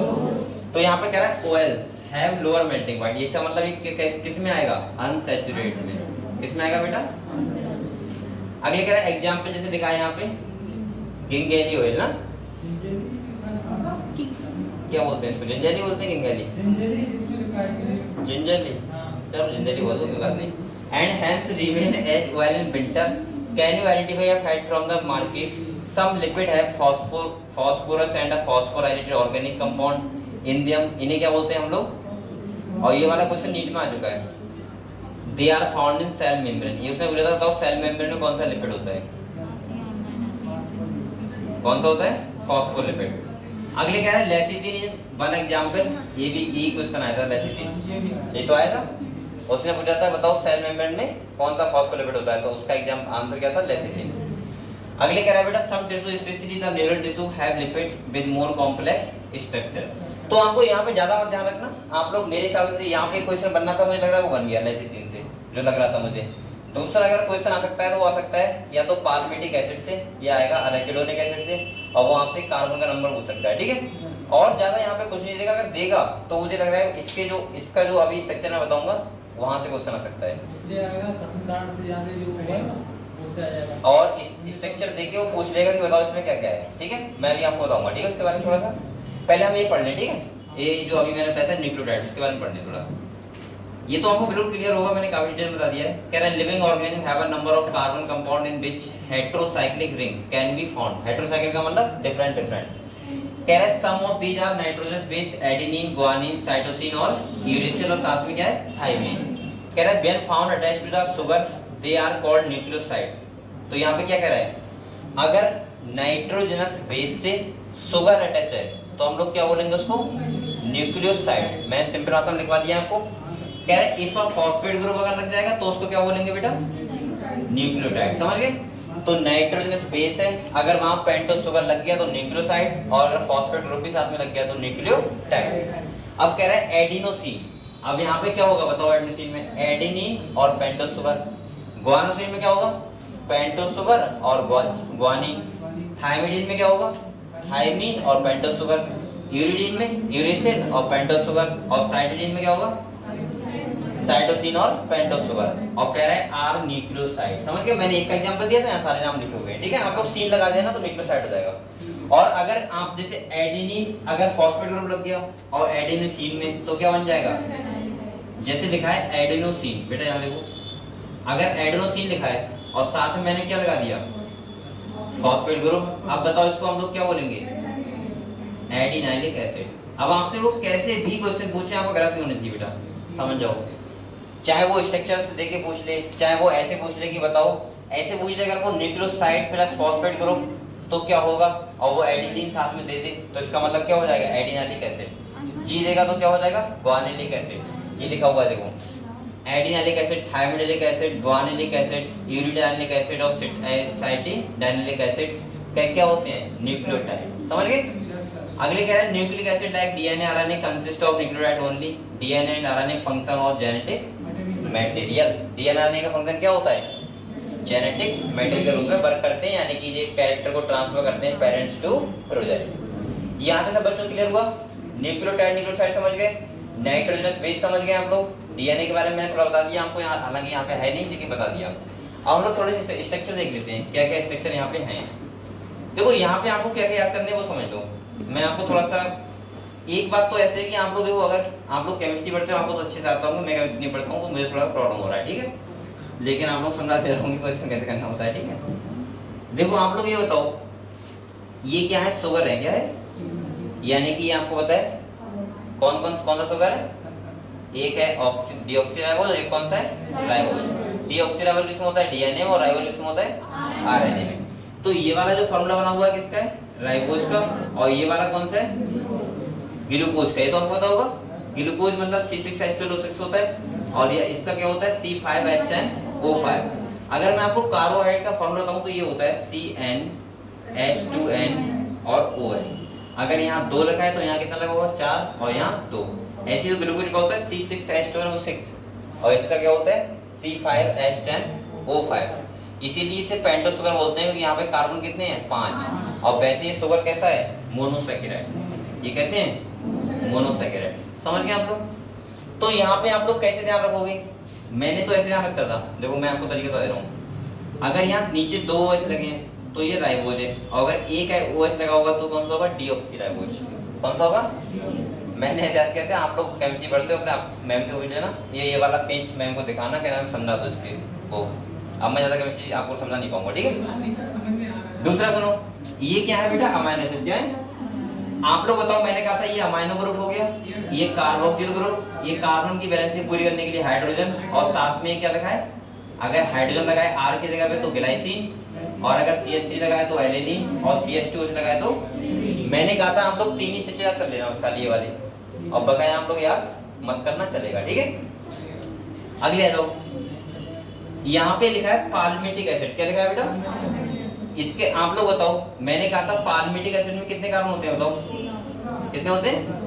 देखो एक कार्बन ये हो गया, इसके बाद 14 दूनी, सॉरी ना रुक जाओ 14 में 28 होते हैं, मैं तो बता रहा हूँ। ये क्या हो गया और 14 ये और एक क्या हो गया 15, ये क्या हो गया 16। कितने होते हैं 16 कार्बन होते हैं। तो आप लोग समझ जाओगे पालमेटिक एसिड है।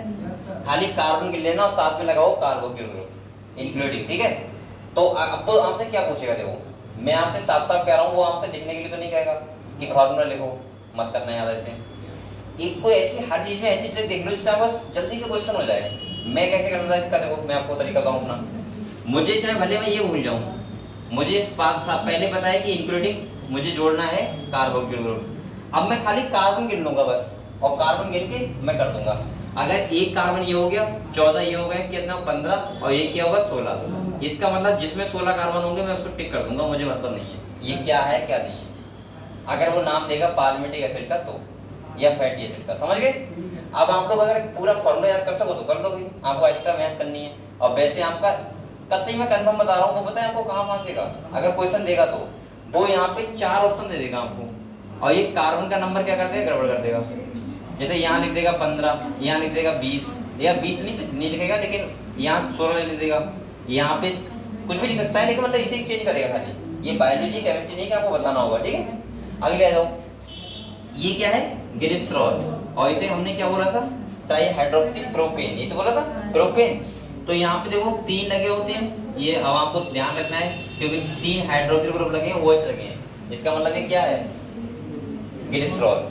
और यहाँ पे लिखा है ट्राइग्लिसराइड। अब ट्राइग्लिसराइड क्यों लिखा है बेटा, R1 R2 और R3, और ये क्या है फैटी एसिड। यहाँ पे मैंने एक क्वेश्चन देखा था एक बार, अभी रुको मैं बता रहा हूँ आपको।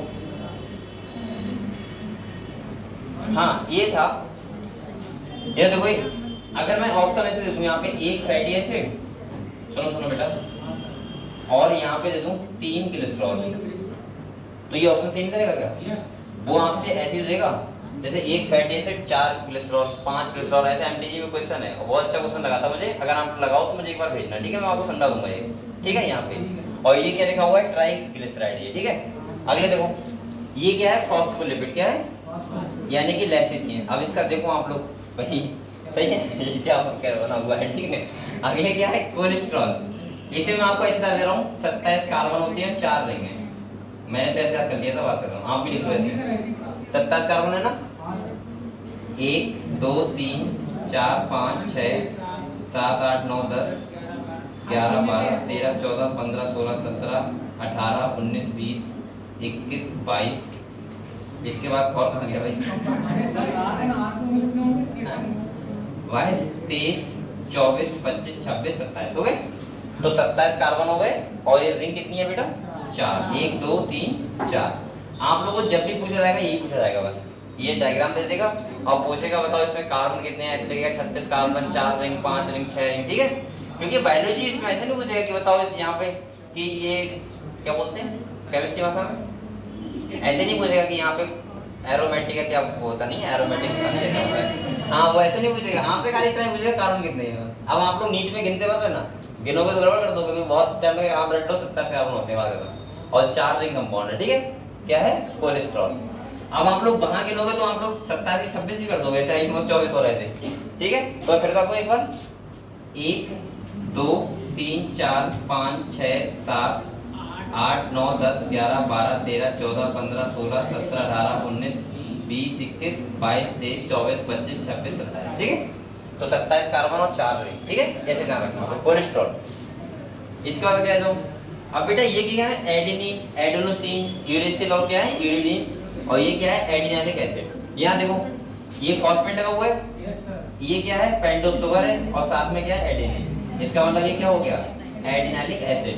अगर ये न्यूक्लियोटाइड का नहीं है, यहाँ पे न्यूक्लियोसाइड देखो, सही सही न्यूक्लियोसाइड देखो, यहाँ क्या फॉस्फेट लगा हुआ है यूरेसिल और पेंटोस शुगर, और यहाँ पे देखो खाली क्या है नाइट्रोजनस बेस का, समझ गए आप लोग। तो यहाँ पे न्यूक्लियोसाइड न्यूक्लियोटाइड और नाइट्रोजनस बेस। आप लोग मुझे इतना बताओ, अगर ये डायग्राम आ जाए मान लिया पेपर में, आप लोग कर दोगे इसका आंसर। और बायोमोलिक्यूल जब भी आप ऐसे क्वेश्चन करो, अगर आपको फिर भी टफ लगे समझ ना आए तो आप लोग मुझे बताना कैसे, मैं वो तरीका मैं यहाँ से बता दूंगा, ठीक है, आंसर कैसे करना है। और दूसरा अगर हो सके, वैसे मैं कह नहीं रहा हूँ अगर आप क्वेश्चन सारे कर सकते हो तो दिक्कत खत्म, हो सके अगर आपको लगे तो आप एक बार मैम से कहते ना, मैं हमें समझा दो बस, एक बार ऑप्शन डाल देंगे कहाँ पे कौन सा कोर्स बात करें, ठीक है। चलो ये हो गया टॉपिक एक, क्लियर कोई बात नहीं। और मैं एक बात और कह रहा हूँ बेटा, ये स्ट्रक्चर आप लोग देख लेना अच्छे से, ये क्वेश्चन आएगा 100% इसमें, इससे इस पेज से, ठीक है। आप लोग मान के चलो एक क्वेश्चन आएगा और आप लोग आएगा कितना आसान वो आप समझ सकते हो। जैसे मैंने अभी बताया था आसान वैसे आएगा, बस आपको आता ना वो नहीं आता होगा तब भी आप बड़े आराम से कर दोगे। अब हमारा नेक्स्ट टॉपिक आता है जो आता है प्राइमरी एंड सेकेंडरी मेटाबोलाइट्स। पहले आप लोग मुझे ये बताओ, थोड़ा पानी पी लो चलो, अच्छा पानी देना मुझे अभी लेके आओ, तभी फ्रेंड लगे इसमें जल्दी जाओ जल्दी जाओ।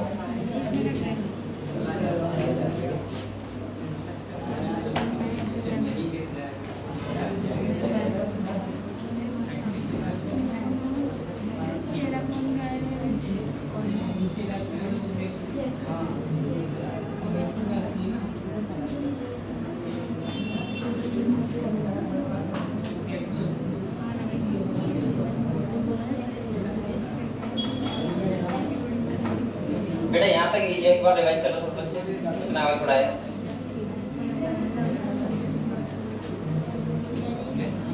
आप लोग बताओ आपको चैप्टर कैसा लग रहा है? कि आराम से पढ़ो, हल्के से जो चीजें मैं क्लियर करवा रहा हूँ, जहाँ पे करवा रहा हूँ वो याद करते रहना बस, और कुछ नहीं इसमें।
चलो बेटा अब हम लोग जो सेकंड चैप्टर वो सेकंड टॉपिक स्टार्ट कर रहे हैं, वो क्या कर रहे हैं?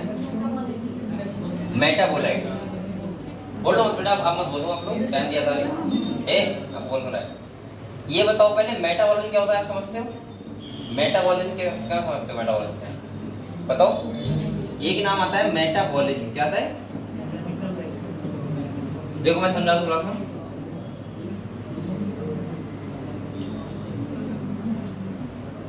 आपको ये बात पता है मेटाबॉलिज्म क्या होता है? भाई जितनी भी हमारी बॉडी में केमिकल रिएक्शंस हो रही हैं, यानी कि सारा क्या है? मेटाबॉलिज्म। भाई मैंने कहा था मेटाबॉलिज्म एक लिविंग का डिफाइनिंग फीचर होता है। अगर कोई भी लिविंग है तो उसमें क्या हो रहा हो? मेटाबॉलिज्म हो रहा हो, तभी हम लिविंग बोल सकते हैं। मैंने कहा था लिविंग का क्या होता है? डिफाइनिंग फीचर होता है मेटाबॉलिज्म। अगर आपसे कोई ये कहे कि लिविंग और नॉन लिविंग, मतलब लिविंग का ऐसा कोई फीचर बताओ जो सारे लिविंग का एक यूनिक फीचर हो, मतलब हर किसी के पास हो, तो आप क्या बोलोगे? मेटाबॉलिज्म। मतलब मेटाबॉलिज्म हर किसी के अंदर, जिसके अंदर हो रहा होगा वही लिविंग होगा, और नहीं हो रहा है तो वो, जैसे वायरस जेनेटिक मटेरियल होता है वायरस के पास, लेकिन फिर भी कैसा है? नॉन लिविंग, क्योंकि उसके अंदर क्या नहीं हो रहा है? मेटाबॉलिज्म। ये बात समझे आप लोग। अगले अगर हम बात करें मेटाबॉलिज्म की, तो आपको बताया मेटाबॉलिज्म का मतलब सिंपल सा, हमारी बॉडी में 1000 ऑफ रिएक्शन हो रही है, सबको मिला के हम क्या बोल देंगे, मेटाबॉलिज्म। जैसे आपके अंदर ग्लाइकोलाइसिस चल रहा है, प्लांट के अंदर क्या चल रहा है, क्रेब्स साइकिल चल रहा है, आपके अंदर क्रेब्स साइकिल चल रहा है। हम ऐसे बोल सकते हैं कि हमारा ब्लड सर्कुलेट कर रहा है, मतलब जितनी भी रिएक्शन हो रही है सबको मिला के क्या बोलते हैं, मेटाबॉलिज्म। मेटाबॉलिज्म दो टाइप का होता है, एक होता है कैटाबॉलिज्म और एक होता है बेटा एनाबॉलिज्म। कैटाबॉलिज्म मतलब पता क्या होता है, जहां पे कोई चीज ब्रेक डाउन हो उसे क्या बोलते हैं, कैटाबॉलिज्म। ध्यान रखना, कैटा मतलब काट रहे हो हम लोग, ऐसे ध्यान रखना, ब्रेक डाउन होगी। और एनाबॉलिज्म का मतलब होता है जहां पे कोई चीज ऐड होकर बन रही हो उसे बोलते हैं एनाबॉलिज्म। जैसे अगर मैं कहूं कि आपका ग्लाइकोलाइसिस चल रहा है, बताओ कैसा प्रोसेस होगा, तो कैटाबॉलिज्म, क्योंकि वहां ब्रेक डाउन हो रहा है ग्लूकोज का। ब्रेक डाउन ऑफ ग्लूकोज क्या बोलते हैं, ग्लाइकोलाइसिस, और इसका मतलब वो क्या हो गया, कैटाबॉलिज्म। ऐसे फोटोसिंथेसिस वो कैसा होगा रिएक्शन, एनाबॉलिज्म, क्योंकि वहां पे क्या हो रहा है, ग्लूकोज बन रहा है ना, इसका मतलब उसे क्या बोलेंगे, एनाबॉलिज्म। ये बात समझे आप लोग। और बेटा जो भी चीजें मेटाबॉलिज्म करवाएं उनको बोलते हैं मेटाबोलाइट्स। ये बात समझ में आपको। मेटाबोलाइट्स का मतलब है जो ऐसी कुछ भी चीज जो मेटाबॉलिज्म करवाए उसको हम लोग बोलेंगे मेटाबोलाइट्स।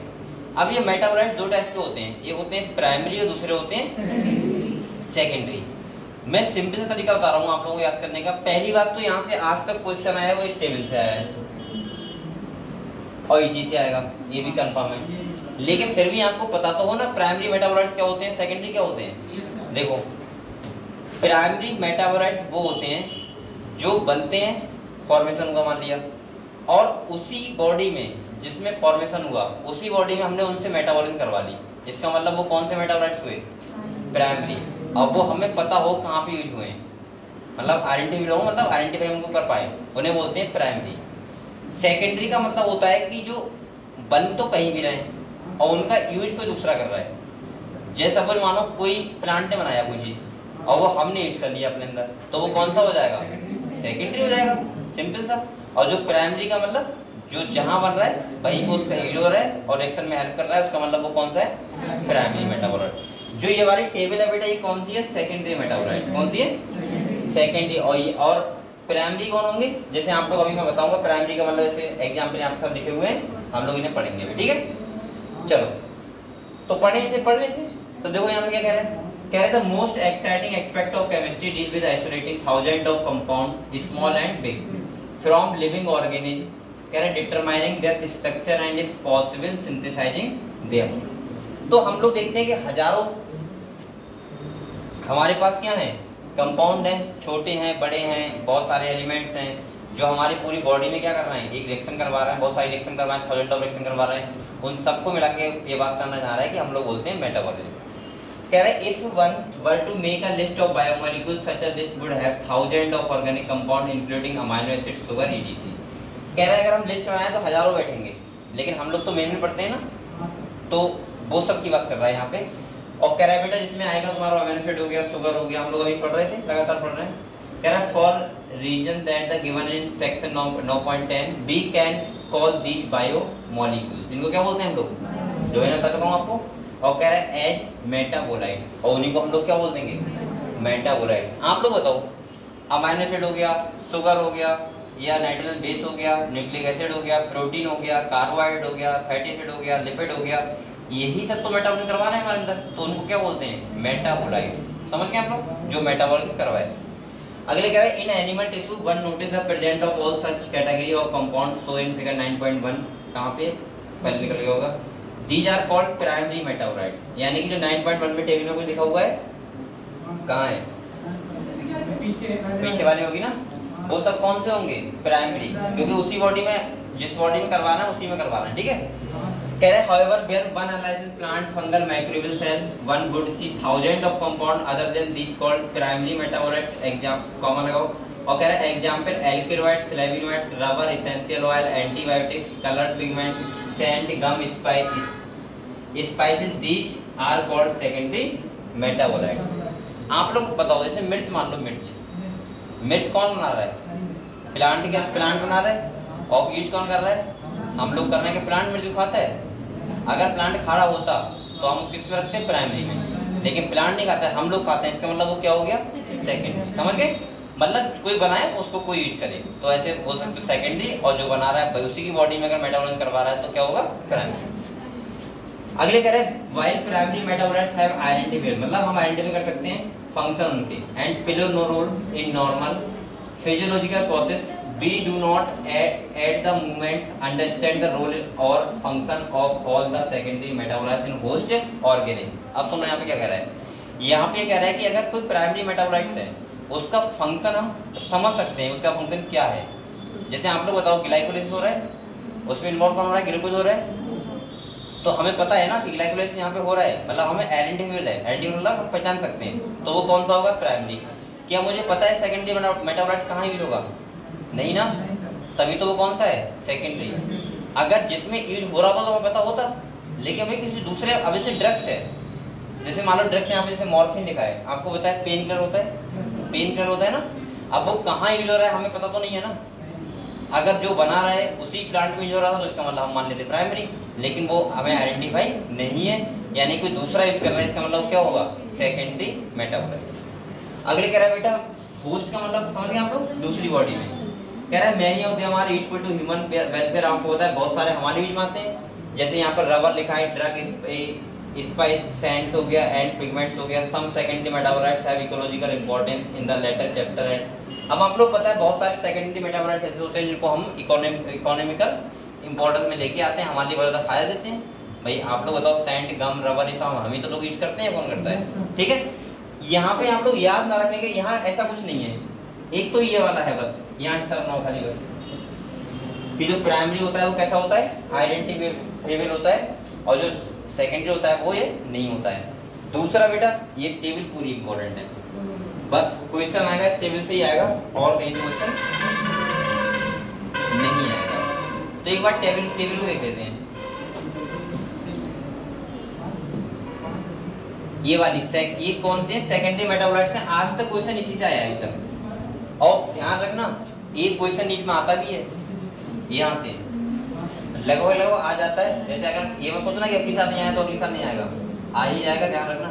तो इस टेबल आपको पता होना चाहिए। जैसे पहला है बेटा पिगमेंट्स, कौन से क्या है? पिगमेंट्स। आप लोग बताओ पिगमेंट का काम क्या होता है? कलर देना। जैसे यहाँ पे लिखा है कैरोटीनॉइड्स, एंथोसायनिन, आपको पता होगा कि क्या है? पिगमेंट है जो कलर देते हैं। तो आप लोग ये बताओ मुझे, ये तो आप नाम देख के समझ जाओगे, एंथोसायनिन, कैरोटीनॉइड्स समझ जाओगे ना, क्योंकि पिगमेंट सब बात दिख रहे हैं आपको। कैरोटीनॉइड्स की तो मैं बात भी करता हूँ बहुत बार, थोड़ा देर में हम लोग करेंगे ऐसे पिगमेंट होता है। अगले आ रहा है एल्किलॉइड, क्या रहा है बेटा? ये क्या होते हैं? ये ड्रग्स होते हैं। क्या होते हैं? ड्रग्स। जैसे मॉर्फिन हम लोग पढ़ेंगे भी, कोडीन, ये सब क्या है? पेन किलर है। हालांकि जैसे सर्जरी होता है, ये सब होता है तो हम लोग यूज करते हैं, लेकिन इनका लोग कैसे यूज करते हैं? नशे के लिए। तो इसका मतलब मॉर्फिन, कोडीन, ये क्या हो गया? एल्किलॉइड्स, मतलब ड्रग्स है। आप लोग देख के समझ जाओगे ना। अगले क्या है? टर्पिनॉइड्स। अब यहाँ पे टर्पिन्स आ रहा है तो यहाँ पे भी टर्पिन्स आ रहा है, मोनोटर्पिन, डाइटर्पिन, ऐसे समझ जाओगे। अगले कह रहा है इसेंशियल ऑयल में एक ही है खाली, और जो कौन सा लेमन ग्रास ऑयल, अगर वो देगा भी तो ऑयल लिखा हुआ होगा, आप लोग समझ जाना। सेकेंडरी मेटाबोलाइट्स का एग्जांपल है। अगले कह रहा है टॉक्सिन, जैसे यहाँ लिखा है एब्रिन और रेसिन, ये क्या है? टॉक्सिन मतलब अरे जहरीले सब्सटेंस होते हैं। इसके बाद लिखा है लेक्टिन्स, इसमें लिखा है कॉनकैनावेलिन ए, ये भी क्या होता है? ये एक टाइप का एजेंट होता है, कॉनकैनावेलिन ए। जब हम लोग पढ़ते हैं शायद उसमें चैप्टर में पढ़ेंगे, बायोएक्टिव मॉलिक्यूल है ना ये, किसी टाइप का। ये मुझे लग रहा है कि ब्लड क्लॉट वगैरह में हेल्प करता है कुछ। हाँ, अगले क्या आता है? ड्रग्स। ड्रग्स में तुम्हारा क्या आएगा? विनप्लास्टिन और कर्क्यूमिन्स। ये आपको पता है एंटी कैंसर ड्रग्स होते हैं, कैंसर को हटाते हैं ना। और अगले कह रहा है पॉलीमेरिक सब्सटेंस, रबर, गम और सेलुलोज, ये इसमें आएगा।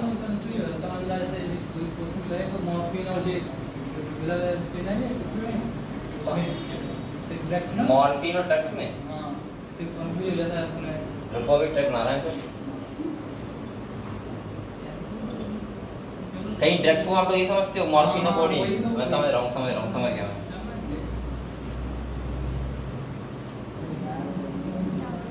अब आप लोग बेटा इसका कोई ट्रिक सोचो, आप लोग बताओ। इतने बच्चे बैठो, मैं अकेला दिमाग क्यों लगा रहा हूँ, तुम भी लगाओ थोड़ा। मैं ट्रिक में दिमाग नहीं लगाता हूँ थोड़ा, तो आप लोग बना सकते हो ट्रिक इसकी कुछ कि आप लोग ध्यान रहे ड्रग्स में 2 आएंगे, कर्क्यूमिन्स और तो सर सीएम हो जाएगा।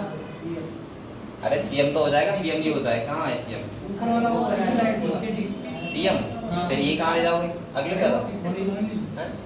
सीएम हाँ सीएम हो जाएगा। सीएम सर इतनी बताइए। एएमसी भी तो हो जाएगा, लेकिन सुनो एएमसी हो जाएगा। ऐसे तुम कुछ भी ना लो, ये सब कुछ ही ना सकते हो, ऐसे तो भूल जाओगे, ऐसे नहीं बन पाएगा। हाँ बताओ। आई आ रहा है तीनों में, यहाँ भी आई है, यहाँ भी आई है और यहाँ भी, और यहाँ ड्रग्स में आई नहीं आ रहा है, यहाँ तो आ रहा है। अरे अगर सुनो उसने एल्कोहॉलिक्स में अगर जी बिन लास्ट लग दिया तो तुम कहोगे आई आ रहा है, कर दोगे अंदर, गलत कर दोगे ऐसे। एएमसी और जो डीबीसी डीबीसी हां डीबीसी। अरे इधर जाओ।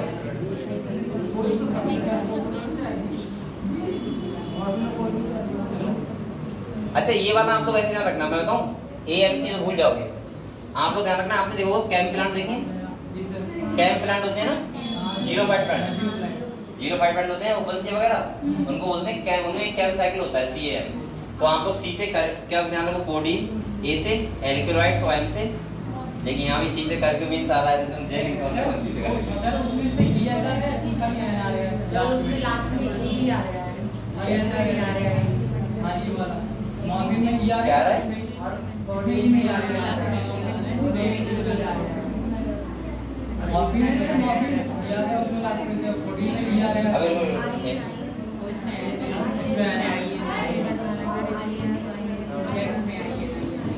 मतलब ड्रग्स में ए नहीं आ रहा है और उसमें आई है। चलो फिलहाल हाँ आई एन आ रहा है, ठीक है। अब ये कैटेगरी बन गई भी आई एन आ रहा है, ठीक है। अच्छा हम लोग ऐसे ध्यान रखना है, रुको रुको रुको एक बार सुनो मेरी बात। अगर आई यहाँ पे है तो यहाँ पे आई एन ही होना चाहिए, सही है। और यहाँ पे आई नहीं है तो यहाँ पे कुछ भी आए, सही है। यहाँ पे आई एन नहीं आ रहा है। चलो आप लोग कोई ट्रिक कल्पना करना, वरना मैं घर जाके देता हूँ, ठीक है।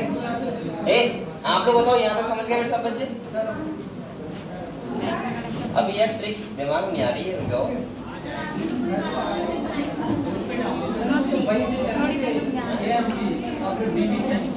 चलो ऐसा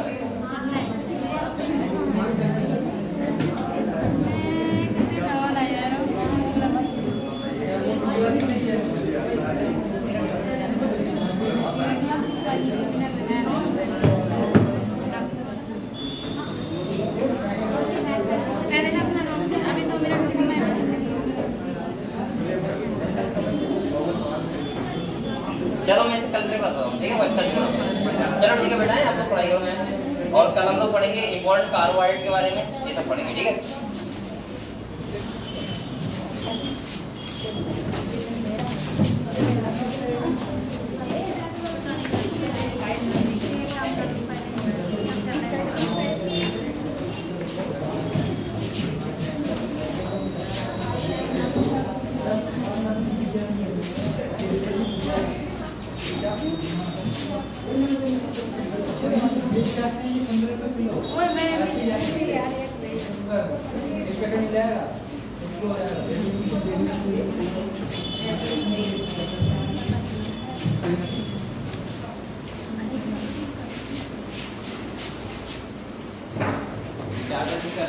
रोशनी का